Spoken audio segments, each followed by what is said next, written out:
నమస్కారం LTV news కి స్వాగతం ముందుగా బులెటిన్ హెడ్లైన్స్ ముఖ్యమంత్రి చంద్రబాబుతో లూలు గ్రూప్ అధినేత యూసఫ్ అలీ సమావేశం ఏపీలో లూలు సంస్థ ఏర్పాటుపై చర్చ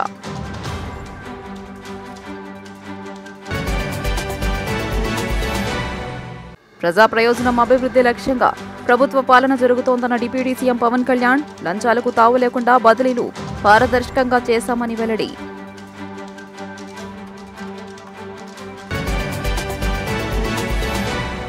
ఘనంగా 72 అడుగుల మహాగణపతి నిమజ్జనోత్సవం భారీగా తరలివచ్చిన భక్తులు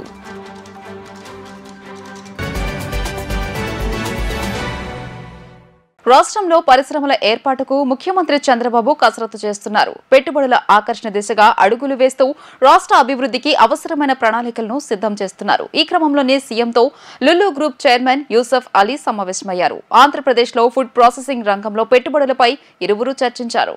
కూటమి ప్రభుత్వం అధికారంలోకి రావడంతో పెట్టుబడిదారులు ఏపీ వైపు చూస్తున్నారు. వైఎస్ఆర్సీపీ పాలనలో మధ్యలో ఆగిపోయిన చాలా పరిశ్రమలు మళ్లీ ప్రారంభమవుతున్నాయి. కొత్త పరిశ్రమలను స్థాపించేందుకు కూడా సర్కార్ సమాయత్తమవుతోంది. ఈ క్రమంలోనే రాష్ట్రం నుంచి వెళ్లిపోయిన పారిశ్రామికవేత్తలతో ఇప్పటికే సంప్రదింపులు కొనసాగుతుండగా మరోవైపు నూతన ఇండస్ట్రీస్ పెట్టుబడులు రాబట్టేందుకు కసరత్తు చేస్తోంది. దీంతో 5 సంవత్సరాలుగా ఉపాధి అవకాశాలు లేక నానావస్థలు పడిన నిరుద్యోగులకు కూటమి రాకతో ఆశలు చిగురుస్తున్న ఈ నేపథ్యంలోనే గత ప్రభుత్వం రాష్ట్రం నుంచి తరిమేసిన లులు సంస్థ సీఎం చంద్రబాబు చొరవతో మళ్లీ తిరిగి ఏపీకి రానుంది. ఈ మేరకు ఇవాళ ముఖ్యమంత్రితో లులు గ్రూప్ చైర్మన్ యూసఫ్ అలీ భేటీ అయ్యారు. ఆంధ్రప్రదేశ్లో ఫుడ్ ప్రాసెసింగ్ రంగంలో పెట్టుబడులపై చర్చించారు. విశాఖలో మాల్ హైపర్ మార్కెట్ ఏర్పాటుపై చంద్రబాబుతో వారు చర్చించారు. విజయవాడ, వైజాగ్, తిరుపతిలోనూ మల్టీప్లెక్స్లు ఏర్పాటుపై చర్చ సాగింది. పంచాయతీరాజ్ శాఖలో బదిలీలు పారదర్శకంగా లంచాలకు తావులేని విధంగా పూర్తి చేశామని డిప్యూటీ సీఎం పవన్ కళ్యాణ్ పేర్కొన్నారు. సీఎం చంద్రబాబు సైతం రాష్ట్ర ప్రభుత్వం ఆశ్రిత పక్షపాతం లేకుండా ప్రజలకు మేలు చేసేలా పనిచేస్తుందని చెప్పారన్నారు. అందుకు అనుగుణంగా బదిలీలో అధికారుల ప్రతిభ, సమర్థత, నిబంధనలు కొలమానాలుగా తీసుకున్నామన్నారు. కూటమి ప్రభుత్వ పాలన 100 రోజులు దాటిన సందర్భంగా పవన్ కళ్యాణ్ ప్రకటన విడుదల చేశారు. ప్రజా ప్రయోజనం, అభివృద్ధి లక్ష్యాలుగా కూటమి ప్రభుత్వ పాలన జరుగుతోందని చెప్పారు. తాను చేపట్టిన శాఖల్లో పథకాలను పకడ్బందీగా అమలు చేయాలని నిశ్చయించుకున్నానని తెలిపారు. ప్రజాప్రతినిధులు, సహచర మంత్రుల నుండి వచ్చిన సిఫార్సులు కూడా నిర్దేశించుకున్న కొలమానాలకు అనుగుణంగా ఉంటేనే పరిగణలోకి తీసుకోవాలని తెలిపానన్నారు. ఏ దశలోనూ బదిలీల సిఫార్సుల్లో ఆర్థిక లావాదేవీలు లేకుండా చూసుకున్నామని తెలియజేశారు. పంచాయతీరాజ్, గ్రామీణాభివృద్ధి అధికారులకు మాత్రమే DWAMA PD, APD, ZP, CEO పోస్టులు ఇవ్వాలని నిర్ణయం తీసుకున్నామని పేర్కొన్నారు. రాయలసీమలోనూ ఓ జిల్లాలో ఒక అధికారి చేరి 2 దశాబ్దాలు దాటినా జిల్లా స్థాయి పోస్టు చేయలేదని తన దృష్టికి రాగా ఆయనకు తగిన పోస్టింగ్ ఇవ్వడం జరిగిందని తెలిపారు. ఆరోపణలు ఉన్న అధికారులకు కీలక పోస్టులు ఇవ్వలేదని ఆయన తెలియజేశారు. సితారా సెంటర్ లేబర్లో ప్రతిష్ఠించిన మట్టి గణపతి చోటే నిమజ్జనం చేశారు. విజయ గణపతి మట్టి విగ్రహం లోపల అమర్చిన పైపు గొట్టాలు అగ్నిమాపక శకటం సహకారంతో ఈ కార్యక్రమాన్ని నిర్వహించారు. భారీ గణనాథునికి నివేదించిన లడ్డూ వేలంపాటలో 16 లక్షలు పలికింది. లేబర్ కాలనీ ప్రాంగణంలో 21 రోజుల పాటు 72 అడుగుల విజయ గణపతికి ప్రతిరోజు ప్రత్యేక పూజలు నిర్వహించినట్లు కార్యక్రమ నిర్వాహకుడు రాకేష్ తెలియజేశారు. లక్షలాది మంది ప్రతిరోజు ఇక్కడికి వచ్చి స్వామివారిని దర్శించుకున్నారు. భక్తుల సమక్షంలో స్వామివారిని ప్రతిష్ఠించిన చోటే నిమజ్జనం చేసినట్లు వివరించారు. ప్రత్యేక పూజలు నిర్వహించిన అనంతరం స్వామివారిని నిమజ్జనం చేసినట్లు వివరించారు. 16 లక్షలకి వేలంపాటమాడామండి. అది ఆయన అనుగ్రహం. ఆయన పిలుచుకున్నాడు. ఆయనకి గౌరవప్రద మర్యాదలు అందించాము.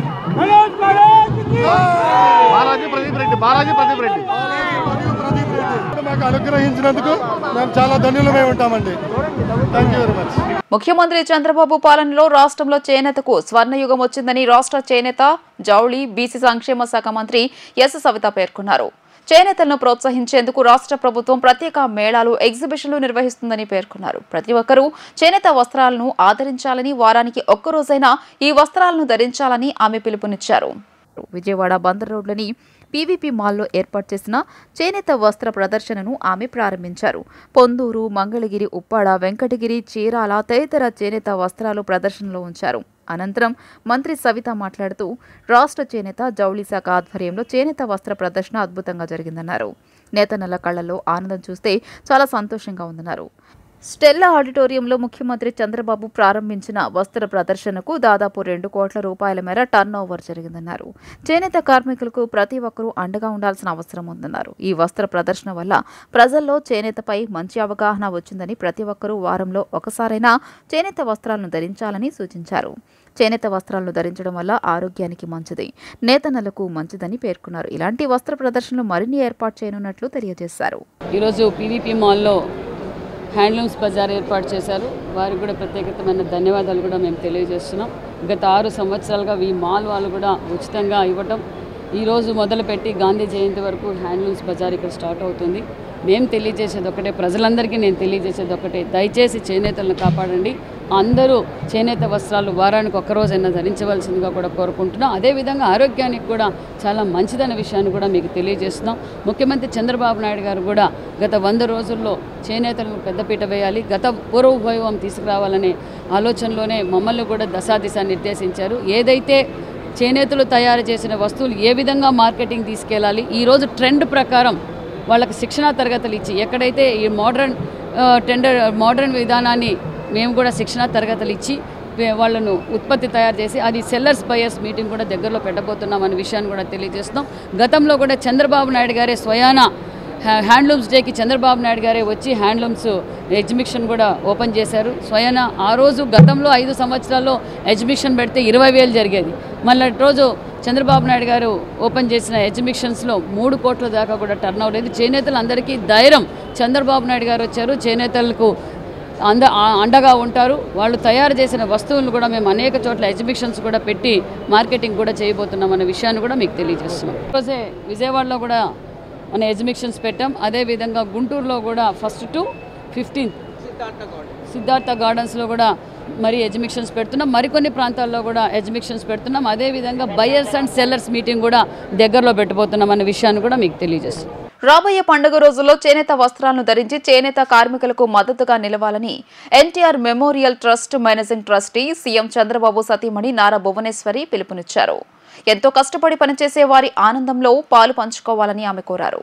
తెలుగు రాష్ట్రాల్లోని చేనేత కార్మికులకు మద్దతుగా ఏపీ సీఎం నారా చంద్రబాబు నాయుడు సతీమణి భువనేశ్వరి కీలకమైన ప్రకటన చేశారు. తెలుగు రాష్ట్రాల ప్రజలకు నా హృదయపూర్వక నమస్కారాలు, దసరా శుభాకాంక్షలు.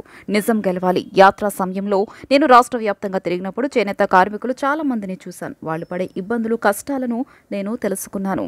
చేనేత వస్త్రాలకు మన తెలుగు రాష్ట్రాల్లోని మంగళగిరి, వెంకటగిరి, ఉప్పాడ, పోచంపల్లి, సిరిసిల్ల, గద్వాల్ ప్రసిద్ధి చెందినవి. నూలు సేకరించి బట్ట నేసే వరకు ఆ కార్మికుడు పడే కష్టాలు, ఇబ్బందులు ఎన్నో. ఆరోగ్యాన్ని కూడా లెక్క చేయకుండా బ్లీచింగ్, యాసిడ్ల మధ్య నిల్చుని బట్ట నేస్తున్న వారి గురించి మనమందరం ఒకటే ఆలోచించాలి. వాళ్ళ బిడ్డల కోసం, వాళ్ళ కుటుంబం కోసం ఎన్నో ఇబ్బందులను ఎదుర్కొని వస్త్రాలు నేస్తున్నారు. అందుకే మనందరం చేనేత కార్మికులకు సంఘీభావంగా రాబోయే పండుగ రోజుల్లో చేనేత వస్త్రాలను ధరించి వారి ఆనందంలో మనం కూడా పాలు పంచుకుందాం. మన చేనేత మన సంస్కృతి, మన సాంప్రదాయం అని ఆమె పిలుపునిచ్చారు.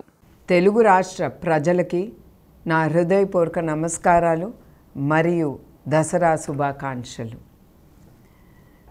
నా నిజం గెలవాలి పర్యటనప్పుడు రాష్ట్రం వ్యాప్తంగా నేను తిరిగినప్పుడు చేనేత కార్మికుల్ని చాలామందిని కలిసి వాళ్ళు పడే ఇబ్బందులు, కష్టాలని నేను తెలుసుకున్నాను. చేనేత వస్త్రాలు మన తెలుగు రాష్ట్రాల్లో మంగళగిరి, వెంకటగిరి, ఉప్పాడ, పోచంపల్లి, సిరిసిల్ల, గద్వాల్, ఖాదీ ప్రసిద్ధి చెందినవి. నూలు సేకరించినప్పుడు బట్ట నేసే వరకు ఆ కార్మికుడు పడే కష్టాలు, ఇబ్బందులు ఎన్నో. అతను ఆరోగ్యం కూడా లెక్క పెట్టకుండా ఆ బ్లీచింగు, యాసిడ్ మధ్యన నుంచుని అతను బట్ట నేస్తున్నారంటే మనం అందరం ఒకటే ఆలోచించాలి. వాళ్ళు పడే ఆ కష్టం వాళ్ళ బిడ్డల కోసం, వాళ్ళ కుటుంబం కోసం, వాళ్ళు ముందుకెళ్ళటానికి వాళ్ళు అన్ని ఇబ్బందులు ఎదుర్కొని బట్ట నేస్తున్నారు. అందుకే మన అందరం ఆ చేనేత కార్మికులు వాళ్ళు పట్టే నూలు పోగుతో వాళ్ళు అద్భుతాలని సృష్టిస్తున్నారు. చేనేత అన్నలకు సంఘీభావంగా రాబోయే పండగ రోజుల్లో మనం చేనేతర వస్త్రాల్ని ధరించి నేతన్నలు ఆనందంలో మనం కూడా వాళ్ళతో పాలు పంచుకుందాం. మన చేనేత, మన సంస్కృతి, మన సాంప్రదాయం. టీటీడీలో కల్తీ నెయ్యి ఆరోపణలో చంద్రబాబే దోషి అని ఎమ్మెల్సీ బొత్స సత్యనారాయణ ఆరోపించారు. ఆధారాలన్నీ ఆయన వైపే వేలెత్తి చూపిస్తున్నాయని వెల్లడించారు. అది నిజం కాదని చంద్రబాబు నిరూపించుకోగలరా అన్న ఆయన, దమ్ముంటే విచారణ కోరగలరా, కేంద్రం సుప్రీంకోర్టు హైకోర్టుకు లేఖ రాయగలరా అని సవాల్ చేశారు. ఈ సందర్భంగా ఎమ్మెల్సీ బొత్స సత్యనారాయణ మాట్లాడుతూ, తిరుమలలో ఆ నెయ్యి సరఫరా జరిగింది, నాణ్యత పరీక్షల్లో కల్తీ అని తేలింది, ఈ ప్రభుత్వం వచ్చాకే అని గుర్తు చేశారు. తిరుమల లడ్డు ప్రసాద తయారీలో జంతువుల కొవ్వుతో తయారు చేసిన నెయ్యి వాడారంటూ సీఎం చంద్రబాబు చేసిన ఆరోపణలపై విచారణకు ఆదేశించాలని కోరుతూ ఇప్పటికే తమ పార్టీ MP YV Subba Reddy, BJP senior నేత సుబ్రహ్మణ్య స్వామి సుప్రీంకోర్టులో పిటిషన్లు వేసిన విషయాన్ని గుర్తు చేసిన బొత్స, ప్రభుత్వానికి చిత్తశుద్ధి ఉంటే తాము సుప్రీంకోర్టును ఆశ్రయించాలని కోరారు. ప్రసాదంలో వాడే నెయ్యిలో కల్తీ జరిగింది, కానీ ఎక్కడ జరిగిందో నాకు తెలియదు, ఎలా జరిగిందో నాకు తెలియదు అని చెప్పిన మాట చూస్తే జాలి వేస్తుంది. నిజంగా మీరు ముఖ్యమంత్రి, ఈ రాష్ట్రాన్ని పరిపాలిస్తుంది మీరా ఇంకెవరైనా అని. నిన్నటి రోజున మా నాయకుడు జగన్మోహన్ రెడ్డి గారు సాక్షాత్తు ప్రత్యక్షంగా తిరుపతి వెళ్ళి వారిని దర్శించుకొని వారిని ప్రార్థించుకొని ప్రజల్ని చల్లగా చూడమని చెప్పి కోరడానికి వెళ్దామని నిన్న ప్రయత్నం చేస్తే చూసాం, దీనికి పర్మిషన్ లేదు, ఆయన వెనకాల మీరు ఎవరు వెళ్ళడానికి వీలు లేదు అని సాక్షాత్తు పోలీస్ శాఖ పోలీసు అధికారులు ఇచ్చిన నోటీసులు. మళ్ళీ ఆయన అంటాడు ఎవరు వద్దన్నారు వెళ్ళొద్దన్నారు అంటారు. అంటే చట్టం పట్ల నీకు గౌరవం ఉందా లేదా, లేదు నీ అధికారులు నీ చెప్పు చేతుల్లో ఉన్నారా లేదా, ఏంటిది ఈ గందరగోళం? నేను రాష్ట్రంలో 3 దఫాలుగానే 15 సంవత్సరాల మంత్రిగా ఉన్నాను. ప్రభుత్వంలో వ్యక్తులు ప్రతి అంశాన్ని సున్నితంగా తీసుకుంటూ ఆలోచన చేస్తూ ప్రజలకు ఏ విధమైన ఇబ్బందులు కలగకుండా చూసుకోవాల్సిన బాధ్యత ప్రభుత్వాల్లో ఉన్న నాయకులది, అలాగే ప్రతిపక్షాలు. ఆ నేపథ్యంలో ఒక మాజీ ముఖ్యమంత్రిగా జరుగుతున్న పరిణామాలని దేవుని క్షమాపణ కోరడానికి వెళ్ళి ఇగో ఇలాంటి పరిస్థితుల్లో జరుగుతున్నాయి కాబట్టి మీరు వచ్చి ఒక మంచి బుద్ధిని ప్రసాదించండి ప్రభుత్వం ఉన్న నాయకులని కోరడానికి వెళ్తున్న అలా మన నేపథ్యంలో ఆటంకాలు పెడుతూ లేనిపోయిన కొత్త విషయాలు తీసుకొస్తూ నిన్న జరిగిన గందరగోళం 24 గంటల్లో జరిగిన గందరగోళం ఈ రాష్ట్ర ప్రధాని అందరూ చూస్తూనే ఉన్నారు. ఏపీలో దసరా సెలవులకు సంబంధించి ప్రభుత్వం విద్యార్థులకు తీయని కబురు చెప్పింది. రాష్ట్రంలో పాఠశాలలకు అక్టోబర్ 3 నుంచే సెలవులు ప్రారంభమవుతాయని రాష్ట్ర విద్యాశాఖ మంత్రి నారా లోకేష్ తెలియజేశారు. విద్యాశాఖ సమీక్ష సందర్భంగా మంత్రి నారా లోకేష్ దసరా సెలవులపై నిర్ణయం తీసుకున్నారు. వాస్తవానికి రాష్ట్రంలో అక్టోబర్ 4 నుంచి 13 వరకు సెలవులు ఇవ్వాలని ముందు నిర్ణయించారు. తెలంగాణలో అక్టోబర్ 3 నుంచే ఇస్తున్నారన్న విషయాన్ని ఉపాధ్యాయులు, విద్యార్థుల తల్లిదండ్రులు మంత్రి నారా లోకేష్ దృష్టికి తీసుకెళ్లారు. వారి విజ్ఞప్తుల పట్ల సానుకూలంగా స్పందించిన లోకేష్ అక్టోబర్ 3 నుంచే దసరా సెలవుల ప్రతిపాదనకు పచ్చజెండా ఊపారు. తద్వారా ఏపీలో విద్యార్థులకు 12 రోజుల సెలవులు లభించనున్నాయి. అక్టోబర్ 2న గాంధీ జయంతి కాగా ఆ రోజుతో కూడా కలుపుకుంటే అక్టోబర్ 13 వరకు మొత్తం 12 రోజులు సెలవులు వస్తాయి. తిరుమలలో డిక్లరేషన్ పై సంతకం పెట్టడం ఇష్టం లేక పర్యటన రద్దు చేసుకున్న జగన్ కుంటి సాకులు చెబుతున్నారని హోంమంత్రి అనిత ధ్వజమెత్తారు. డిక్లరేషన్ ఇచ్చి తిరుమలకు వెళ్తే తల్లికి చెల్లికి పట్టిన గతే తనకు పడుతుందని భయపడి పర్యటన రద్దు చేసుకున్నారని విమర్శించారు. ఏనాడు తిరుమల లడ్డూ తినని జగన్ నాణ్యత, రుచి గురించి మాట్లాడడం హాస్యాస్పదమన్నారు. జగన్ మానవత్వం గురించి మాట్లాడుతుంటే అందరూ నవ్వుకుంటున్నారని ఎద్దేవా చేశారు. దేశాన్ని కించపరుస్తూ మాట్లాడిన జగన్ దేశ బహిష్కరణ ఎందుకు చేయకూడదని ప్రశ్నించారు. టీడీపీ కేంద్ర కార్యాలయంలో ఏర్పాటు చేసిన విలేకరుల సమావేశంలో హోంమంత్రి వంగలపూడి అనిత మాట్లాడుతూ డిక్లరేషన్ ఇవ్వమంటే దళితుల అంశాన్ని ముడిపెట్టి మత విద్వేషాలు రెచ్చగొట్టే యత్నం జగన్ చేశాడని దుయ్యబట్టారు. జగన్ హయాంలో టీటీడీ బోర్డు మెంబర్గా దళితులకు అవకాశం ఇచ్చారా అని మంత్రి నిలదీశారు. తెలుగుదేశం ప్రభుత్వ హయాంలో ఎస్సీ అయిన ప్రస్తుత మంత్రి డోలా బాల వీరాంజనేయ స్వామికి ఆనాడు టీటీడీ బోర్డులో అవకాశం కల్పించారని గుర్తు చేశారు. హిందూ దళితురాలైన తనకు కూడా టీటీడీ బోర్డు అవకాశం వస్తే బ్లూ మీడియాలో రాద్ధాంతం చేసి అదే పోగొట్టేలా చేసింది జగనేనని విమర్శించారు. జగన్ చెప్పే మానవత్వం గురించి అతని తల్లి చెల్లిని చూస్తేనే అందరికీ అర్థమవుతోందని అన్నారు. దేశాన్ని కించపరుస్తున్న జగన్ దేశ బహిష్కరణ ఎందుకు చేయకూడదని ప్రశ్నించారు. సెల్ఫ్ గోల్స్తో తనని దేశ బహిష్కరణ చేయాలని పరిస్థితి జగనే తెచ్చుకున్నాడని అన్నారు. అంటే విషయం ఏంటంటే మేము ప్రజాస్వామ్యబద్ధంగా ముందుకెళ్తున్నప్పుడు మా మీద బురద చల్లటానికి పోలీస్ నోటీసులు నాకు ఇచ్చారు అని చెప్పి నిన్న అతనికి వెళ్ళడానికి ఫస్ట్ ఆఫ్ ఆల్ అతనికి వెళ్ళడానికి ఇష్టం లేదు తిరుమల తిరుపతి దేవస్థానానికి. దట్టు డిక్లరేషన్ ఇచ్చేయడానికి అసలు ఇష్టం లేదు. మళ్ళీ నేను నొక్కి పెడుతున్నా, డిక్లరేషన్ వన్స్ ఇచ్చి కనుక ఆయన టెంపుల్లోకి వెళ్తే వాళ్ళ ఇంట్లో తల్లికి చెల్లికి బట్టిన గతి అతనికి పడతాదేమో అన్న ఉద్దేశంతో అతను వెళ్ళడం మానేశాడు. ఆ మర్మం ఏంటో మీరే గ్రహించండి. అంటే విషయం ఏంటి ఇది అయింది. తర్వాత ఈరోజు ఒకవైపు నుంచి తిరుమల తిరుపతి దేవస్థానానికి బ్రహ్మోత్సవాల టైంలో రాజకీయ నాయకులే కాదు, సుప్రీంకోర్టు జడ్జెస్, వివిధ విఐపీలు అందరూ వస్తారు. ఆ భద్రత కూడా మాదే బాధ్యత. ఆ భద్రత నేపథ్యంలో మేమందరం కూడా ఎట్టి పరిస్థితుల్లోని శాంతి భద్రతలు విఘాతం కలిగించకూడదని చెప్పి నోటీసులు ఇస్తే దాన్ని ఈ రకంగా మాట్లాడి టాపిక్ని డైవర్ట్ చేయడానికి నోటీసుల వైపు తీసుకొచ్చాడు. ఇతగాడు మళ్ళీ మేమేదో డైవర్షన్ పాలిటిక్స్ చేస్తున్నామని మాట్లాడతాడు. అరే ఇప్పటికీ కూడా మేము స్టాండ్ అయి ఉన్నాం. కల్తీ నెయ్యి ఉంది. కల్తీ నెయ్యి అయితే లడ్డూ ప్రసాదంలోని కల్తీ నెయ్యి చేర్చారు. కల్తీ నెయ్యితో ప్రసాదం తయారు చేయబడింది.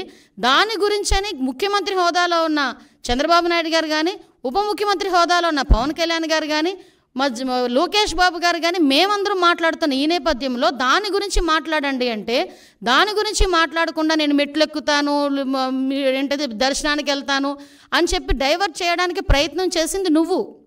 ఈరోజు మళ్ళీ తిరిగి డైవర్షన్ పాలిటిక్స్ అని చెప్పి మా మీద మాట్లాడే పరిస్థితి కనిపిస్తూ ఉంది. ఈ నేపథ్యంలో ఒక గోల్డెన్ వర్డ్ వచ్చింది నిజంగా, లడ్డు నాణ్యత అట, లడ్డు టేస్ట్ అట. అరే నాకు అర్థం కాంది, జగన్మోహన్ రెడ్డి ఏ రోజైనా లడ్డు టేస్ట్ చేశారా? తిరుమల తిరుపతి దేవస్థానం ప్రసాదం లడ్డూని ఆశీర్వాదానికి అక్షతలు వేస్తేనే 10 సార్లు దూకున్నాడు. అక్షంతలన్నీ అయిపోయినంత వరకు ప్రతి టీవీ వాళ్ళు కూడా చూపించారు. అది ఎక్కడ మండపంలోనే, ఎక్కడ ఆశీర్వాదం ఇచ్చిన ఆ మండపంలోనే ఇంకా సాల్వ్ అయ్యక ముందే అక్షంతలు వేసిన దానికి, ఆ పంతులు అక్షంతలు వేసిన దానికి మనమైతే ఆ అక్షంతలు ఎప్పుడు ఉంటాయా, ఉంటే బాగున్ను, రోజంతా ఉంటే బాగున్ను, ఆశీర్వచనం అనుకొని మనం చక్కగా బయటకు వస్తాం. అక్కడే 10 సార్లు దువ్వాడు ఆ క్రాఫ్ని. అజ్మీర్ వెళ్తారు, ఎంతమంది అజ్మీర్ వెళ్ళరు? అక్కడికి వెళ్ళి వాళ్ళ సాంప్రదాయం ప్రకారం వెళ్తాం కదా. తమిళనాడులోని ఇటువైపు కొన్ని టెంపుల్స్ ఉన్నాయి, షర్టు తీసి వెళ్ళాలి, మగవాళ్ళు షర్టు తీసి వెళ్ళాలి, అక్కడికి అలాగే లోపలికి పంపిస్తారు. కొన్ని చోట్ల పంచికట్టు కట్టుకుని వెళ్తారు, అలాగే వాళ్ళ దగ్గరికి వెళ్ళాలి. నేను నమ్ముతాను కానీ నేను అలా వెళ్ళనంటూ ఊరుకుంటారా? అక్కడ సేమ్ ఇక్కడ అంతే. చర్చికి వెళ్తాము, మోకరిల్లించి ప్రార్థన చేయాలనుకుంటే మోకరిల్లించి ప్రార్థన చేస్తాము. అక్కడికి వెళ్ళిన తర్వాత నువ్వు గౌరవం ఉంటే, అలాగే ఇక్కడ కూడా గౌరవించి ఒక డిక్లరేషన్ మీద సంతకం పెట్టి వెళ్ళవయ్యా అన్నాం. దానికి పెద్ద రాద్ధాంతం చేసి దానికి దళితుల్ని కనెక్ట్ చేశాడు.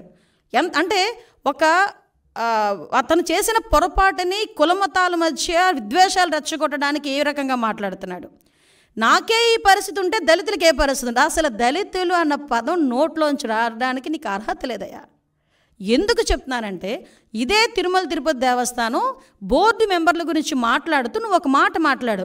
చాలామంది రికమెండేషన్స్తో వస్తారు, సీఎం గారు రికమెండేషన్లతో వస్తారు, చాలా ప్రాశస్తమైన కమిటీ అది, ఆ బోర్డు అది అని చెప్పావు.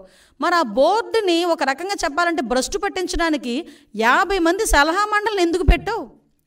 నీకు విషయం చెప్పనా, అఫ్కోర్స్ అది కోర్టు కొట్టేసింది కాబట్టి పోయారు, కానీ నువ్వు ఇచ్చిన బోర్డులో కూడా 6గురికి నేర చరిత్ర ఉందని సాక్షాత్తు హైకోర్టు బయట చెప్పింది.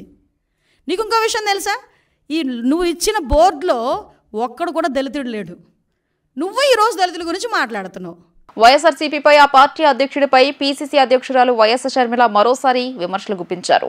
గనుల దోపిడీలో వెంకటరెడ్డి లాంటి తీగలే కాదని పెద్ద డొంకలు కదలాలన్నారు. ఆ పెద్ద డొంక ఏ ప్యాలెస్ లో ఉన్నా విచారణ జరపాలని డిమాండ్ చేశారు. వెంకటరెడ్డి వెనుక 1000 కోట్లు కొట్టేసిన ఆ గనుడెవరో ప్రజలందరికీ తెలుసన్నారు. వైఎస్ఆర్సీపీ ప్రభుత్వ హయాంలో జరిగిన గనుల దోపిడీపై వెంకటరెడ్డి లాంటి తీగలే కాదని పెద్ద డొంకలు కూడా కదలాలని పీసీసీ అధ్యక్షురాలు వైఎస్ షర్మిల అన్నారు.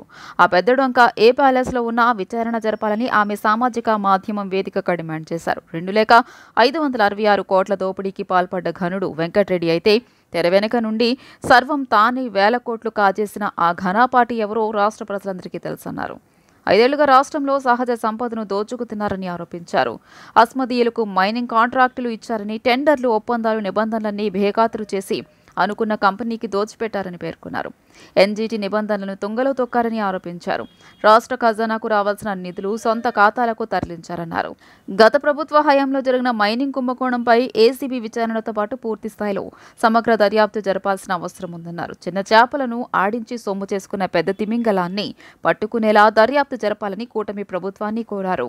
సహజ వనరుల దోపిడీపై సీబీఐ విచారణకు డిమాండ్ చేశారు. ఈ మేరకు CM Chandrababu Naidu, deputy CM Pawan కళ్యాణ్లతో పాటు కాంగ్రెస్ ఏపీ వ్యవహారాల in charge Manickam Tagore, INC India, INC Andhra Pradesh ఖాతాలను కూడా ట్యాగ్ చేశారు.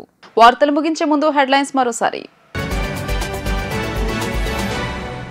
ముఖ్యమంత్రి చంద్రబాబుతో లులు గ్రూప్ అధినేత యూసఫ్ అలీ సమావేశం. ఏపీలో లులు సంస్థ ఏర్పాటుపై చర్చ.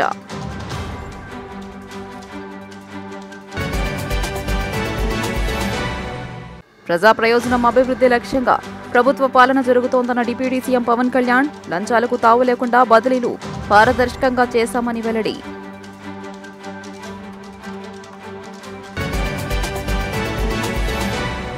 ఘనంగా 72 అడుగుల మహాగణపతి నిమజ్జనోత్సవం. భారీగా తరలివచ్చిన భక్తులు.